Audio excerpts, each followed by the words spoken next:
Welcome to Who We Are and What We Need. I'm your host, Quiring. I'm a licensed mental health counselor and an advocate for needs-honoring, needs-based society. In this podcast, we talk about how to trust and care for yourself as a person who cares and feels deeply, how to understand the inner physics of human nature and our place in the world where we can flow and live harmoniously, how to support each other, thrive, and collectively challenge worldviews and systems that feed off of and perpetuate harm. In this podcast, we gently blow away the layers of noise, chaos, and reactivity so we can get to who we truly are and what we need. Thanks for joining me. I'm so glad you're here.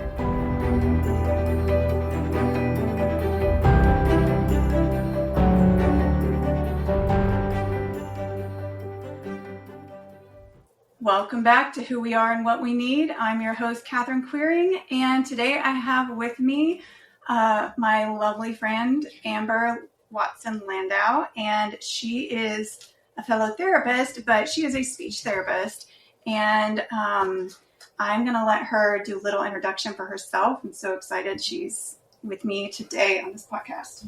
Hey, Catherine, thanks for having me. I'll go ahead and preface, I'm a little nervous, but I think doing things scared is important. So here we are. I am Amber Watson Landau. I am the owner and lead speech therapist for Let's Get Talking, LLC. I provide speech, language, and feeding therapy on location, meaning that my patient sessions might be in their home or at the Children's Museum or at the zoo or the library, wherever is the best for that patient. So it makes life fun. Yeah. So I am going to mention, so I really love affirmators, which are these little cards that I got from First City Drugs here in Pensacola. And you talking about doing things scared made me think of the one I had just looked at. So I'm going to read that. And then let's go into like how that affected even you creating this Let's Talking LLC and what that's been like for you as a starting point. How does that sound? Sounds great. Okay.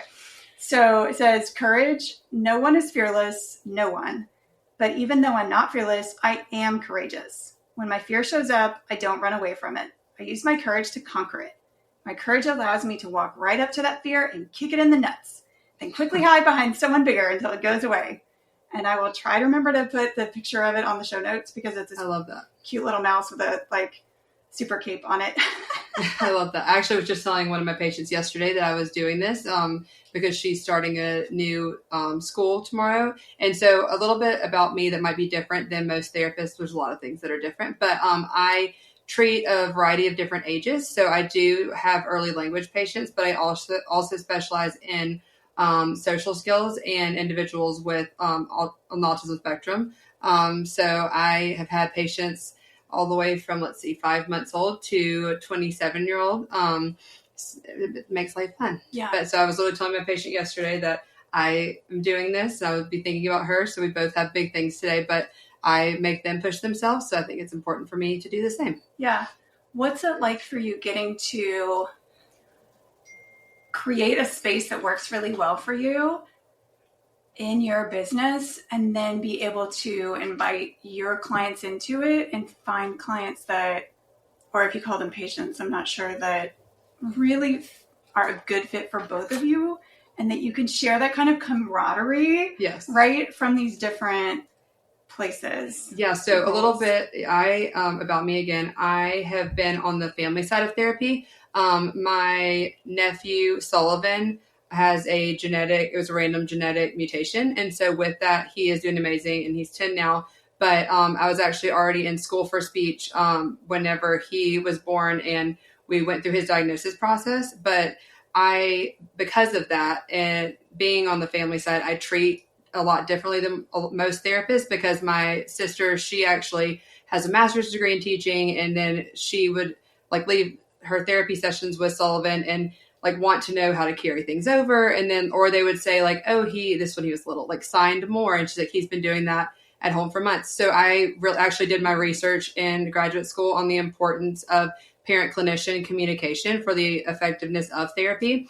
And I am very big on getting into my child's everyday environment. And that's why I do treat the way I do on location. But I always tell my families, they know their child best and they really do. So I love to educate them, and I'm really big on working as a team with them to be able to like collaborate so that my kids can make progress, really teaching them how to easily apply the skills that I'm working on. Because as much as I wish you could work out once a week and be in shape, that's not real life. And so I like to really empower my families and give them the clinical side, but while also getting their feedback and really hearing what their thoughts on everything as we move forward. So I always tell my families, like, I shoot it straight. Like, I'm honest the way that I would be with my sister. And I treat all my patients like I would treat Sullivan, because I have a very high standard when it comes to like what I would allow or who I would allow to see him, because he only deserves the best of the best. And that's how I feel that all my patients are. Yeah. So I kind of am very upfront with my patients about that, and that it's not personal, but I'm going to give it's business, because I do take it seriously as far as what's best for my patients. And it's been definitely different coming from I've worked at practices that were amazing. And I think that actually is why I do treat the way that I do. I worked at a clinic that did work with families and everything, and I really loved it there. And then I transitioned to more of a bigger corporation, like a bigger hospital. And that transition really was hard for me, because I went from working with my families, collaborating, having 15 minutes at the end of each session to talk to the families about what we're doing and progress. And honestly, like my families are my friends, and those kids, and I literally refer to my patients as my kids. And a lot of times it can be confusing for some people, because but like those are like my kids and stuff. And that was really a big part of me, like how I treat as the therapist. And so then whenever I did transition to like a bigger hospital, I was seeing 16 kids a day, back to back, 30-minute sessions, getting thrown inpatient, or down to swallow studies. And so that quality of care really, you can't treat to your full potential. And it was really hard for me personally, because like I said, treat all my patients like I would treat Sullivan. And I knew that my patients deserved more from me, but I couldn't physically provide that. So it sounds like that was really painful, and you being in survival mode from having to see clients so quickly back to back. And I was really hard on myself too with it, because I knew that they deserved more. And so, it was good for me, because I had only worked at the other clinic right out of grad school, and I was a student at the other clinic that did really have an emphasis on parent involvement. And so it sounds like really I thought that was normal. Really, put the priority on the patients and the family. Yes. Right. And having that connection and all the support that they need. And then I went somewhere where it was all about productivity and a number. And it really was, and all profit based. And it was just, so that a little, that was a couple of years ago. And then I transitioned to I actually specialized in social skills, like I mentioned. So I transitioned to a lead role where I got to organize the social skills groups. So tell us, for people who are not familiar with speech therapy, what does that mean? Okay, so whenever like individuals on the autism spectrum, a lot of times it's not just autism. And honestly, my family, who's heard me do telehealth, agrees that everybody could benefit from my social skills classes. Absolutely. So I really work on everything. All of us could benefit from OT, speech therapy, and emotional psychological therapy, right? Yeah, and so pretty much with the social skills, I always say that if I could care less if my patients can like label sad or happy. Doing wrong, we include that, and we make sure they can in a fun way, and I'll get to that later. But if my patient life is hard, and so if they leave with one genuine friendship, my mom like always jokes that like even Jesus only had 12 disciples, and they like some of them turned on him. So like just having like a friend to go through life with, because life is hard, is the most important. So so social skills include emotional regulation. So kind of learning how to calm ourselves down whenever we get upset. And then like also forming friendships, how to like feel confident going into different social interactions, how to, really my biggest thing with my patients is they are so interesting. So learning how, giving them the tools in their toolbox so that they can like show that to other people, because oftentimes individuals with autism are really hard on themselves, because they do have to work on like learning those social cues. So for example, like looking at somebody. So it sounds like in order for other people to feel like they can connect with them, not in order for them to be a whole person. No, they want to. No, actually, as like I like to educate families on individuals with autism. There's been fMRI studies to show they're able to access areas of the brain that a neurotypical brain can't. So they actually are genuinely smarter than a neurotypical brain in a lot of ways. And so it's really, I like for them to be able to show that and being proud of that. And then it's just like neurons that fire together, wire together. So really building those other areas so that they, for like the language standpoint, to be able to, It's almost like, if you don't mind me sort of interrupting, I had a connection there of, it's almost like there's not like a language gap from someone speaking a different language, but it's like a social skills language. No, it is. No, it is a language. Right? So it's like forming this bridge. It really. This is where the other people are over here. This is where you are. And how do we connect if you want to connect? Yeah. And where you want to connect. Well, and they often, so with that, whenever I got that position, my first day we got sent home for COVID. So and then we transitioned to treating over telehealth, which was honestly the biggest blessing to me. And I'll get into that more. But with that, I had to get creative because I was leading social skills groups, ages 4 through 18-year-olds, all from home. And I never even met my patients in person. Wow. But thankfully, like for me, I'm ADHD myself. And so with that, I get bored with just the flashcards and whatnot. So I actually use like Pixar shorts. And so like a lot of times speech therapists will just use a card, and that's not real life. Whenever someone's upset, they're not going to angrily stomp their feet or like look this over dramatic frown, that it's going to be subtle cues. And so I started using the Pixar shorts where there's not any language and pausing it.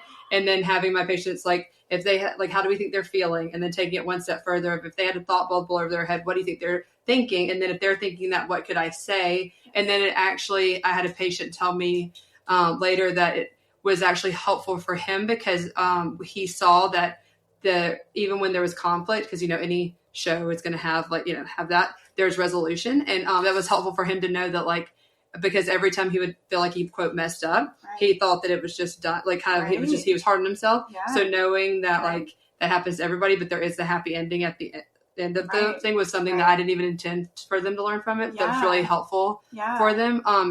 And kind of going from that, being sent home and doing telehealth as a speech therapist was something that I had never even thought of before in our career. We really kind of had to revamp things, but during the pandemic, being an Enneagram 2, I am the helper, and with that, it's my biggest blessing and biggest curse, and kind of learning how to know the difference. And so when I was sent home to do treating over telehealth, I realized how much better of a therapist I was, because I never knew how much the emotions and feelings of all the people around me really affected me, because I was taking those things on without even meaning to.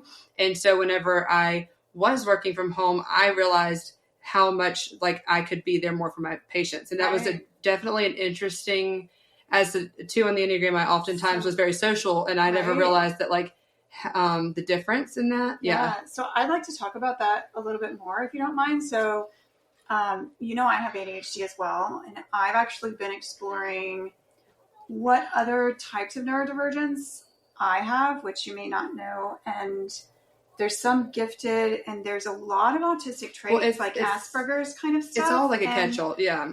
And so anyway, I think that's such an interesting thing that we don't think about, and is not built into our society, right? To have that kind of sensory, the sensory ableism kind of piece, right, of it. And how do we create spaces and make it more normalized to have space to take care of yourself, to have quiet, to have comfort. And can I get into so from that, when we say sensory, because a lot of times it's confusing, even what is that? So the sensory system is really just the brain's way of taking in the signals around us.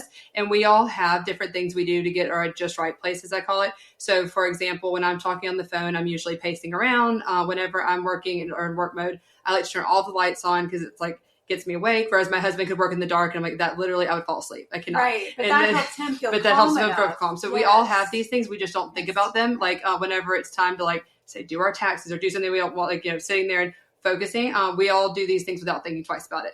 So get with that. The sensory system is really the way that the brain organizes all the information around us. And I like to give the analogy of, if you imagine 40 different radios on full blast, having to listen to one of them to see what they're asking you and then respond to it. Or another, like as far as visual, that would be like auditory, being everyone with auditory like sensations. Then there's the body awareness, which is a huge component.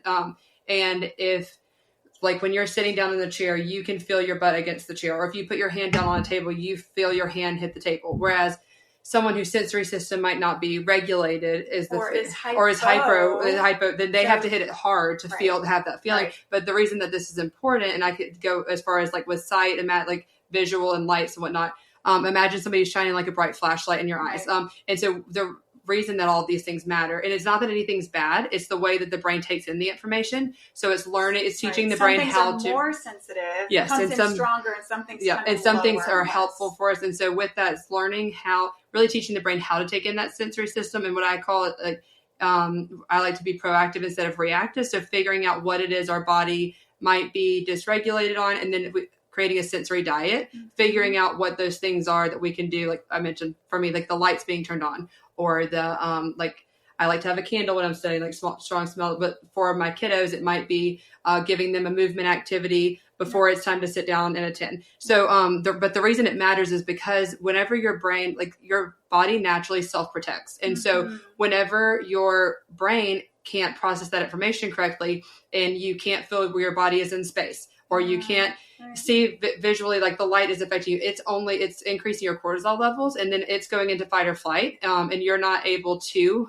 like focus on things. It makes things very hard to, one, emotionally regulate. So the smallest things can send us into spiraling. And I think that that's important for understanding the why and what's going on. And then because people just think, like you say, calm down, don't be so sensitive. It's a fight or flight response. It's the way that like I give the analogy of like I call it seeing red. But when our body like goes into, like, imagine, this is the analogy that I always use, but so imagine you find out your spouse is cheating on you or something. That level of mad, where it's your brain is racing, you cannot, like, and your heart's beating, that you're so angry. I mean, I can only imagine how mad I would be. So with that level of mad, or imagine somebody tries to hurt, like, your child or someone you care about. There's that, like, so there, whenever your sensory system is dysregulated, we go from 0 to 100 because our cortisol levels are already so increased with just, am I safe? Am I safe? Am I safe in my environment? That then the smallest thing sends us into that seeing red, and it's a full body response, the way that someone would almost have like a panic attack, or where it's not, like, the body does take over and it's not a choice.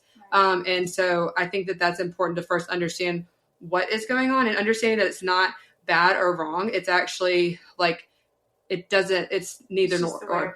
It's just the way your brain is. But individuals with autism, like I mentioned, with autism and even ADHD, like, we can access areas of the brain that maybe a neurotypical brain can't. And so if we do, and we'll go into, like, with my practice, how I've created it. Like, I'm able to work as well as I do. I mean, we just literally rearranged Catherine's whole office in like 20 minutes. Because it was so great. Right before we started this podcast, I know Amber, this is like one of her magic gifts is just being able to create spaces that feel beautiful and comfortable, and then you just settle in and also, like, relish in.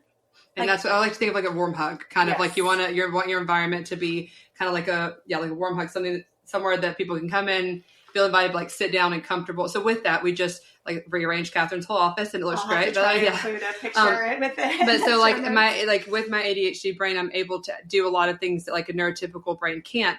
But so with the sensory system, kind of with those different things, learning what works for you is, and that's kind of, I guess we'll transition into with my ADHD. So I was diagnosed with ADHD whenever I was 18. A little bit about me: my dad passed away suddenly whenever I was 17, and I was always an A+ student. I had like a 4.3 in high school, 3.9 in college. Like, I liked school, and I love what I do. Obviously, I could talk about it for days. Passionate. Yeah, and so with that, people were like, "Oh, well, you're not ADHD." But I realized that, like, after losing my dad, it was a lot harder for me to actually get that focus and stuff.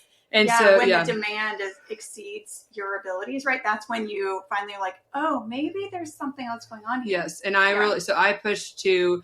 I remember being 18, going to the doctor, and I did get on medication. That's helped me a lot. And I think that there's a lot of the stigma. I know there's a lot of stigma. Catherine knows, like, even I went to a doctor. Yep. I was trying to transition to a doctor in town here. And I had him look at me and say, well, you're not studying, you in a practice. Why would you need to be taking medicine? And it's so, right. And the level of, like, ableism within the medical community Yes. that then leads to gaslighting. Anyway, that's And a whole so, other yeah, thing we could go on but to, so with that, like, it wasn't until the past, like, I would say, and I double majored in speech and psychology in college, so I do have a lot of psychology and you can background. Just tell, like, I want you to know, Amber, I am hearing, and I'm sure everyone listening is hearing, just how brilliant you are. Oh, thank you. All the little things that you are mentioning and how much you love learning and how passionate you are about it, right? Like, you're brilliant. You. Well, thanks. So I like to understand the why of things, so then we can work, like, then I can address and work up from there.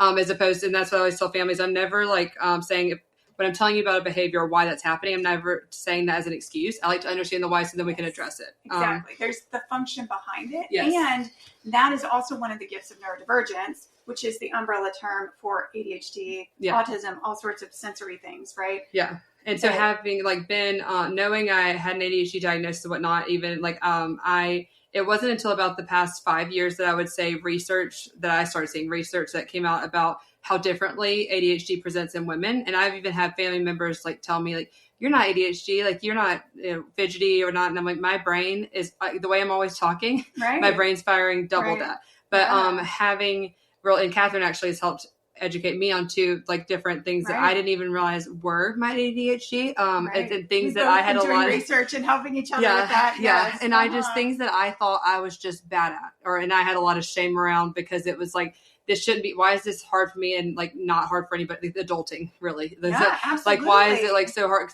for me versus, like, everybody else is fine. They're doing it fine. And they're, so something as simple, I'm trying to think of examples, like grocery shopping, I get overwhelmed and whatnot. Time blindness is a fancy word for, like, being late. It's not even that. So like, and again, and I mean, I know we both talked about the, like, hyper focus on something, right? Like, I've been trying to redo my office, and, I'm like, I buy too many things, right? Like, I buy so many things because I can't make a decision about them in the moment. I'm like, well, any of these could be good. I need to see them in the space and then return them. And I can't do little by little and think about it and then get it later. Then it's done. Then I'm going to be like, nope, it's just the way it is. No, that's literally, so I'm all or nothing. I mean, like 100 or 0. Like, and even it's like, if I'm on an off day and, like, I don't want to do anything. I don't want to be asked to do anything versus, like, or I'm going 100% and then it's hard. Like, I can't stop. And much to my husband's dismay, kind of talking about the returning, I will put everything in my cart. Similar. They're very similar. And I love my husband, and honestly, he's like the perfect balance for me. But, like, I'll put everything in my cart because I like to be able to, like, think about it, and then I, like, move it to another cart, and then, like, he is really embarrassed whenever we're at Target. He's like, really, you have to put everything in. But that's another thing about being visual is, like, you don't, if it's out of sight, out of mind, if you don't see it, and then. Also, analysis paralysis of, like, we don't trust our decision making. Well, that's what I was thinking about the, like, multiple levels of information at a time, kind of like time blindness, right? Like, I can't be aware of how much something cost and what I need at the same time. It's either now or not now too. That's another ADHD thing. Like, I've read that somewhere, but it talks about how the ADHD brain is kind of, it's like a Ferrari engine with, like, bicycle brakes, and and then it's like, but then, and also with time, it's either now or it's not now. Yeah, and, like, exactly. It's either because my motivation is gone. Motivation's gone, and that's really, and I was like, that's a really good way of kind of explaining that. And so, like, with my ADHD and kind of learning more about it, it kind of helped me to be able to explain to people, like, one, come up with strategies. So, like, I mean, we can't, like, yes, we can say, like, ADHD causes all this, because it 100% does. But at the end of the day, I gotta, like, I'd still have to be able to get out the door. Right. I still have to do all of those, things. Right. And ADHD, I don't know, you maybe want to come back to the strategies of what feels hard, but, like, all the gifts. No, I couldn't do what I'm doing. Like, and I treat the way that so the way I treat is always, I'm always changing things up, and I'm always, because I get bored with it. And so, but then my patients can apply the skills that we work on in any way that's asked. But also making it actually make a difference, right? Those, like, asking why. It's not just like, oh, this is what I was taught, so we're going to do these flashcards that are boring to everyone, and maybe they will work, maybe they won't. To be like, why is this happening? What's actually working? Why is this, and like, making sure it's working. Because I always tell my family, it's like, that's great if you can answer. If you can answer, like, flashcards in the therapy room, then that's awesome. But if you can't like talk in real, like, out in preschool or in if they can't apply any of the skills, then I'm not doing my job. So like, and I wanted to highlight, like, when you were talking about all those things, I was like, you're doing emotional intelligence skills, and you're basically doing DBT, dialectical behavior therapy. Like, so many of those pieces of, like, the interaction dynamics and making that work, distress tolerance, being able to be proactive rather than reactive. Like, and I actually teach, so going into the sensory strategy stuff too, like you mentioned, I was asked by the director of a preschool here that I see some patients at to come in and speak on the strategies that I told her as far as the sensory strategies I use to help like increase that emotional, increase attention and then like work on the emotional regulation component. Yeah. And that's like calming down when we're upset. And so with that, like the beauty of treating the way that I do, I get to be out in the environment, in my kids' environment, and really educating everybody that's working with them or like their friends. And it kind of, this is just how, so like the teachers, like I mentioned, the director she's like, I just learned so much from you. And it's not in a cocky way. I believe personally I'm religious, but even if you're not religious, like I 100% know that I'm supposed to be doing what I'm doing. Yes. And so with that, like my patients, like, and I've strived and learned all of the things to make sure I'm providing the best therapy possible. And so with that, like I go above and beyond. Like I said, I'm either all or nothing and I'm all in with my patients. And so she saw the difference, the small things that as far as like giving, like when my patient was starting to get upset, like letting them go to like a darker area kind of in the corner, like a soft chair, and then giving, so like some small things that like, and then we can come back, enter back into the situation as opposed to melting down. And so they see that difference of like what the differences that can come with having sensory strategies. And then they're like, oh, well, how, like, and then I get to heat it up. Tell me more, right? So like I get to educate the community too. And I do have a big, I'm really big on creating a more inclusive community for, I always say, our children to grow up in, but also for, us to be in too. Yeah.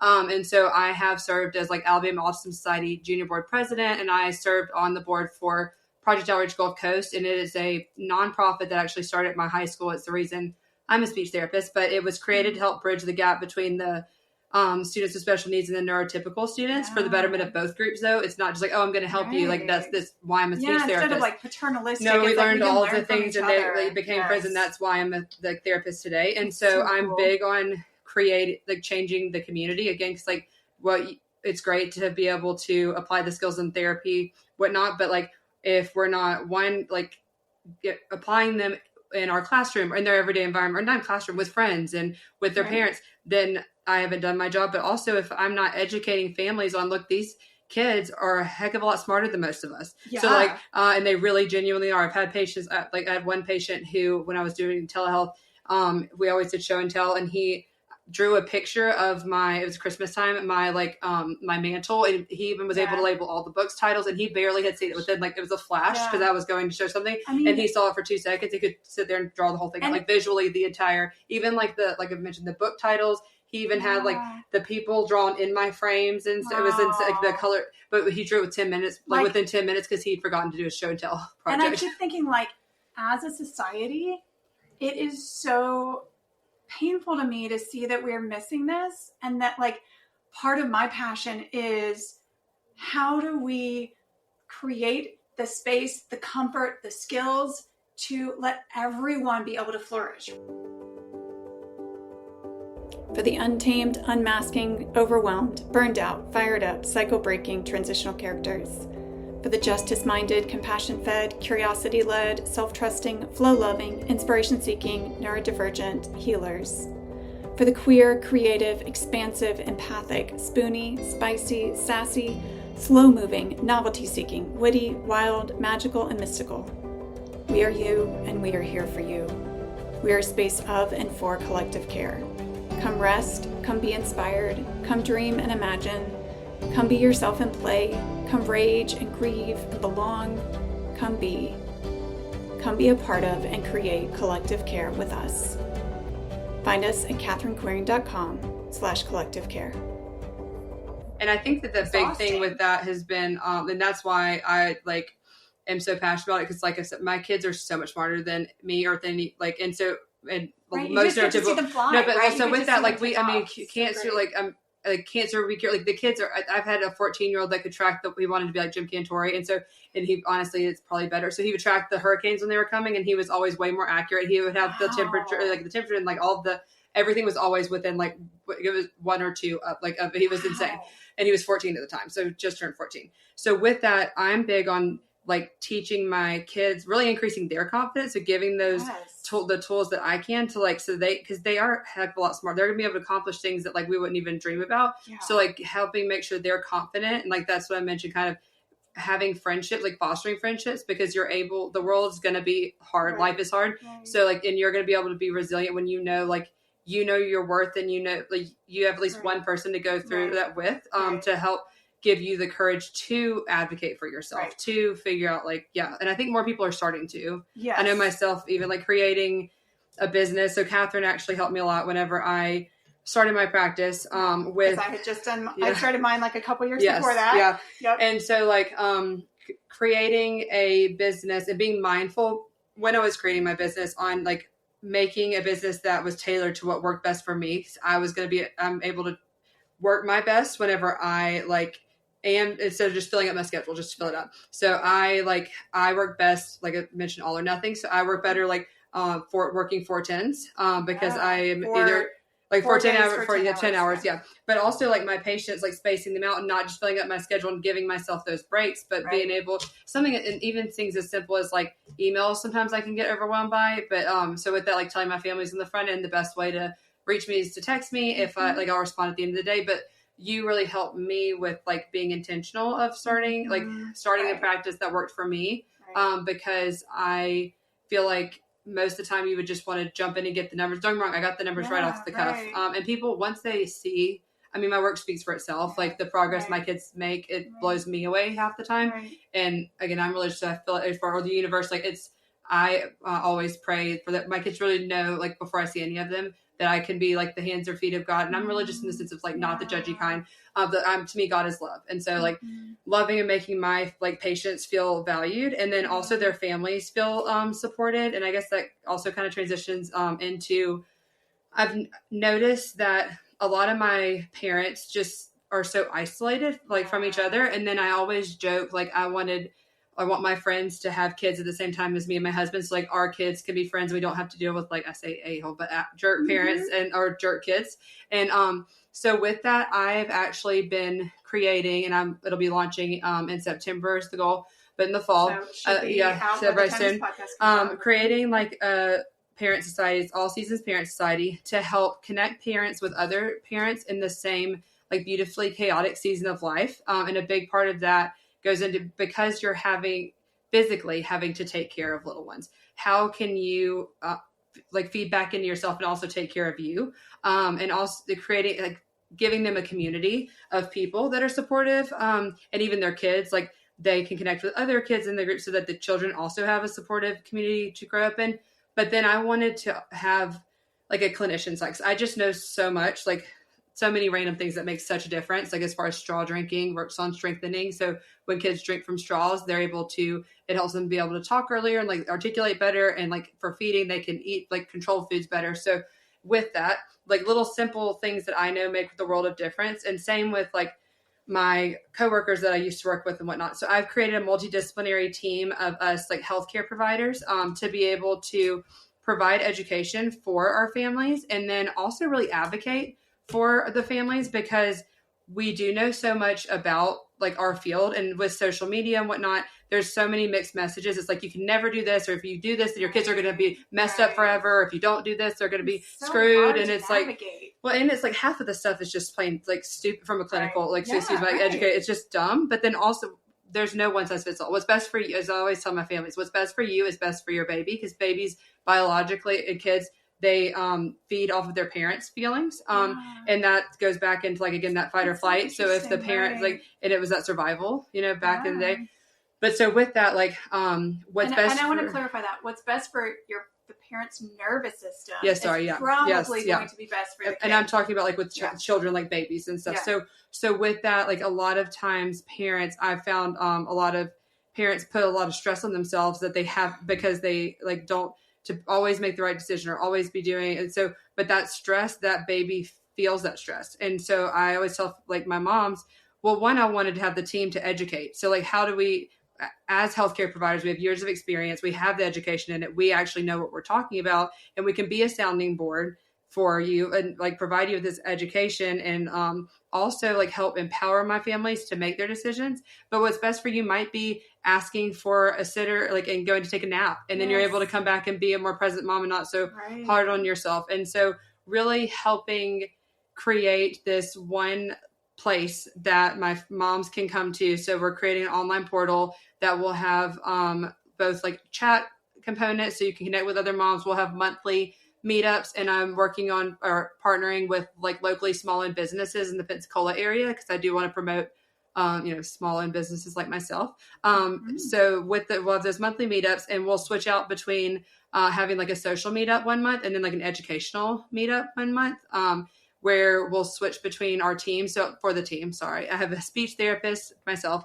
I have an occupational therapist, a physical therapist, an adult child psychologist, a teacher that's taught for over 10 years in the school system, and a behavioral therapist or BCBA, to be resources for the families. So with the meetups, we'll switch out between, like I mentioned, a social meetup, and dads have asked to be involved too. So it's moms and dads too. And then an educational meetup where one of us will switch up, we'll provide education on the topics that y'all will help decide. And I really just wanted to empower my family, like to give them the education side. What you were chosen to be your child's parent for a reason, and you do have that gut instinct of usually what's best for your kiddos, and kind of really just figuring out ways to fill parents' cup up, because as a 2 on the Enneagram, like I mentioned, and as somebody that I overly help everybody, learning how to prioritize what deserves that attention and what and who does not, so that I can, in the sense of what is yours to do. So actually, it's ironic because one of my patients, I'll look at my little homework notes for her, but I was everything that we work on half the time, I'm like, this is stuff that I need to hear. And so we actually we're talking about what is I deserve the friendships, or I deserve friendships that treat me with the kindness that I give them. And then it talks about what is mine to feel and what is mine to fix. Yeah. And with that, kind of going into what is mine to take on. And I think, again, with COVID, it was a blessing because, it was, again, one of the hardest times and the best times for me to learn about myself, I guess, from the heart. Right? Yeah, yes. It's definitely. But so with that, I kind of went through a transitional season with my family, with my career, like I mentioned. And it was just one of those things where I kind of, not a midlife crisis, but I kind of realized I can't keep doing this anymore. I was totally burnt out, and it just wasn't working. Right. And I also lost a lot. There's a lot of distance where it's, essentially my family kind of had a divorce in the family that changed up our family dynamic. And so, but at the same time, it was had been my family for half my life. So relearning that. So also knowing my worth in the midst of having distance put where it needed to be. And I understand why, between some other people, and as somebody that overly loves other people to feel loved and validated, that was a learning curve and a good season for me to kind of grow into that. What is mine to feel and what is mine to fix? 'Cause I can't keep doing this anymore. Because you were collateral damage from and it had changes, and it had nothing. And I knew that it didn't have anything. It was hard because having lost my dad at 17, suddenly we were very close. Then to lose, it was my step family. So losing them after losing my dad, it almost brought up this loss. But then I think the bigger thing too for me was, I realized my dad was always the person that built me up and made me encouraged me and let me know I was doing a great job and whatnot. And so it made me miss having him. But then I lost another group of people that was validating you are worthy and you are. So I had to learn kind of how to find that within myself too. And then also learning I can love people, but it might not be healthy for me to be in the same type of relationship, and some distance might have to be there.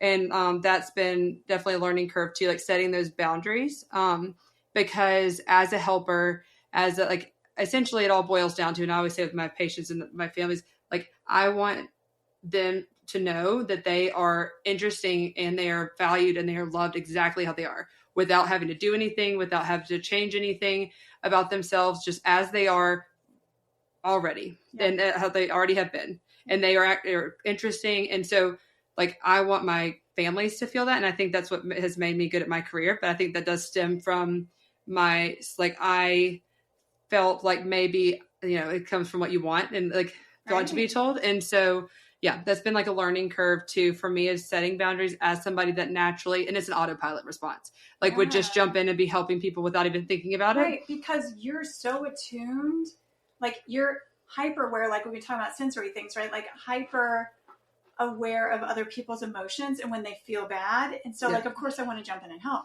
Yes. Right. And I never, like, again, it wasn't until I did the work, and really for me, learning about the Enneagram was very helpful, because it makes you realize like when you're at your healthiest place, and like kind of almost brings awareness to these autopilot like responses that we don't think twice about. And most people don't even ever address those. And that is why a lot of us are in therapy. So, because like, and so we have to like look and see, and they're not bad. Like a lot of the quality, especially, and I would say a lot of these qualities are actually celebrated, especially growing up in church and this like the South. And as a female, these are qualities that are really like, celebrated. It's almost like, turn the other cheek, or be it more, but God never intended, in my opinion, for you to be a martyr. Rescuer. Well, no, but that's never like, I believe like God, Jesus died so we could live like with joy and have life to the full. He doesn't want us to be in so like with that, like that's was never intended.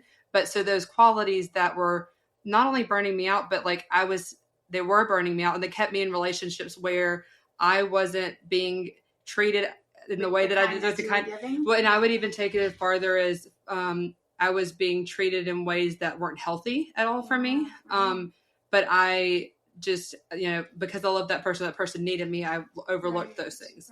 So like learning that you can love people, and like and a lot of it too, you're able to understand where that person's coming from. Like they're hurt, and hurt people. But just because that's the case, doesn't mean that you, like, I always honestly think of my future kids, and like they deserve to have the healthiest version of myself and my husband. I've actually told our families that like part of being, me and David have both been, that's my husband's name, me and David have been working on becoming the healthiest versions of ourselves, physically, financially, spiritually, mentally, in every way before we have kids, because our kids deserve that. And a big part of that too is I've told our families we're going to be all going to counseling before like we have kids. Not that anything's wrong, but just to have tools in our toolbox to be able to be the healthiest and happiest family for our kids. And so I think it's one thing, like mess with me all day long, but when it comes to like messing with my people, I'm like, oh heck no. So I always think of like my future kids don't get a choice in these things. And so like, am I going to do for them? And that's helped me to be able to set more boundaries. And I know I deserve, like, and I've worked on doing the work to know that I deserve that stuff too.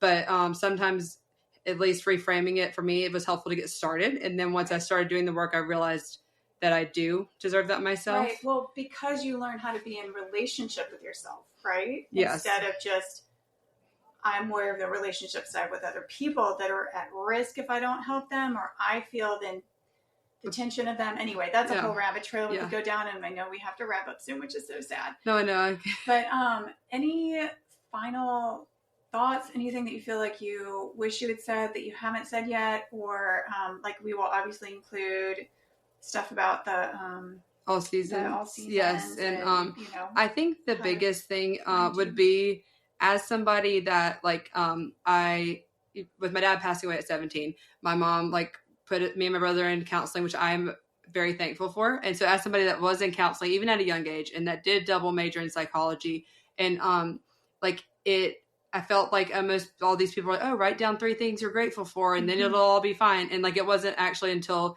me and you started talking, Catherine, where it was like, when you explained like my window of tolerance and how you can kind of like, how essentially my brain was pulling the fire alarm, like it was as things that were threats, and how like it took, I feel like finding somebody that sees you where you are, but doesn't just see, but actually like helps and like does a good fit for you to do the work. And the work doesn't mean that you're wrong or anything's wrong with you. I would say on contrary, the work is so that you can know how worthy you actually are. Yes. Because the world is full of people that didn't do the work, that you didn't have, that you've had to deal with the like collateral damage of. And like, so I guess with that, I think the importance of like really finding like resources and having a big like community, but then also like looking at the different things like with the ADHD and looking at really becoming like finding someone that can help you become educated so that you can see yourself for like who you are. I was like thinking like your younger self before you like knew to do anything differently. And like Catherine, you've really helped me with that like too. So I just think that like really encouraging people and letting them know that they are genuinely loved and valued and worthy as they are. And sometimes our brain and like, you know, let's see, anxiety and depression have also run in my family. So sometimes your brain really does lie to you about those things. But so finding ways to be there for yourself. Yeah. And I think that if you're somebody like me that is naturally there for everyone else and then put yourself on the back burner, imagine or like think of it as your like if it was for your future children or for your spouse or for your like even starting there. Yep. Yeah. I'm gonna finish with like 2 quotes from my favorite book at this moment, the best book I found on boundaries, which is called Setting Boundaries That Stick: How Neurobiology Can Help You Rewire Your Brain to Feel Safe, Connected, and Empowered by Julianne Taylor Shore. One that speaks to what you were saying before is Prentice Hinthel, who was in one of their trainings this morning, and they're just incredible. They have a podcast as well that I recommend. They say, boundaries are the distance at which I can love both you and me simultaneously. And the other one speaks to what you were saying, Amber, about listening with acceptance and knowing you're worthy. So Julianne Taylor Shore says, listening with acceptance means witnessing and hearing someone else without trying to change their feelings or thoughts, and being okay with the fact that there are multiple ways of seeing the world, and that's okay, and that's actually good. That is a radical healing step, and creates this space to be in community together. Well, and sometimes a lot of times people's opinions of you have more to do with them than and their experiences than they have to do with you. And so knowing who like the people are that you can like, I think it's important to have people that you do like value their opinion and whatnot, but who are those people that you deserve for you to value their thoughts and opinions. And you don't have to be mean about it, or which opinions you should let bounce off you because they don't have any, they don't deserve any room in your. So Julianne Taylor Shore calls that a psychological boundary, which I found really helpful. I'd not heard that term before. Yeah. So I appreciate you like letting me come on and chat. I could talk. My mom says I made a career out of making people talk or like getting people to talk to me, and so it's kind of here we are. So yeah, it's true. I do. I could talk to like a wall, but in the best way. I always like make. I love that. Yeah. And I could ask questions all day. Yeah. That is one of my things. So I really appreciate it, and I hope that if anybody that's listening is in that season of parenting, that it can be so isolating, knowing like that you are the best parent for your child, and that we have a team of people that want to be in you and your child's corner or children's corner. And I would love for you to check out all seasons. So with the best way to do that is to go ahead and start following Let's Get Talking, my Instagram page, and then we'll be launching all of the all seasons fun on there, hopefully like I mentioned in the early fall. And I'm excited to get started and really thankful for you, Catherine, too, for having me, but just all of the things. I mean, literally Catherine's like changed my life in the best way. And so, yeah. Yeah. I'm so thankful for you too. Thank you. Thank you so much for being here with me. And listeners, I will see you again next time. Thank you for being a part of our collective care and meaning making on who we are and what we need. Leave a review, subscribe, and follow us on socials at Catherine Quiring and at Who We Are Pod. This is your host, Catherine Quiring, signing off. See you again soon.